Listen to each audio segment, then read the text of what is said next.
schools, something that I'm fairly much a specialist in. Okay, school.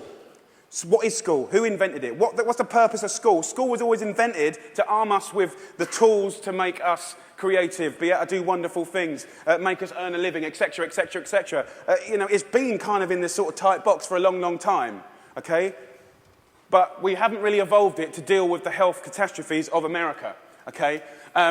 School food is something that most kids, 31 million a day actually, have twice a day, more than often, breakfast and lunch, 180 days of the year. So you could say that school food is quite important, really, judging the circumstances.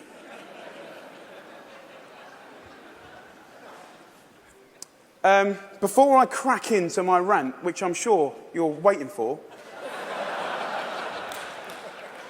I need to say one thing, and it's so important in hopefully the magic that happens and unfolds in the next 3 months. The lunch ladies, the lunch cooks of America, I offer myself as their ambassador. I'm not slagging them off. They're doing the best they can do. They're doing their best.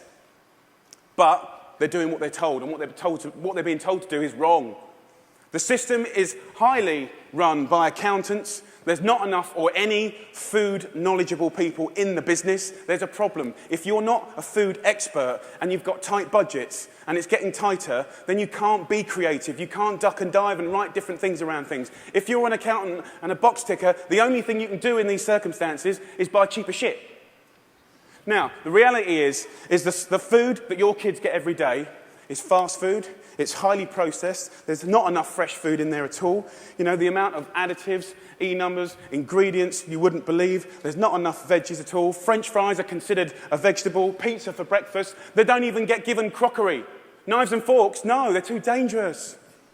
There's scissors in the classroom, but knives and forks, no. And the way I look at it is if you don't have knives and forks in your school, you're purely endorsing, from a state level, fast food, because it's handheld. And yes, by the way, it is fast food. It's sloppy joes, it's burgers, it's wieners, it's pizzas, it's all of that stuff. 10% of what we spend on healthcare, as I said earlier, is on obesity, and it's going to double. We're not teaching our kids. There's no statutory right to teach kids about food, elementary or secondary school, okay? We don't teach kids about food, right? And this is a little clip from an elementary school, which is very common in England. Who knows what this is? Potatoes. Potato? So you think these are potatoes? Do you know what that is? Do you know what that is? Broccoli. What about this? Our good old friend. Do you know what this is, honey? Celery. No. What do you think it is, darling? Onion. Onion, no. Immediately you get a really clear sense of, do the kids know anything about where food comes from? Who knows what that is? Pear. What do you think this is? I don't know. If the kids don't know what stuff is, then they will never eat it.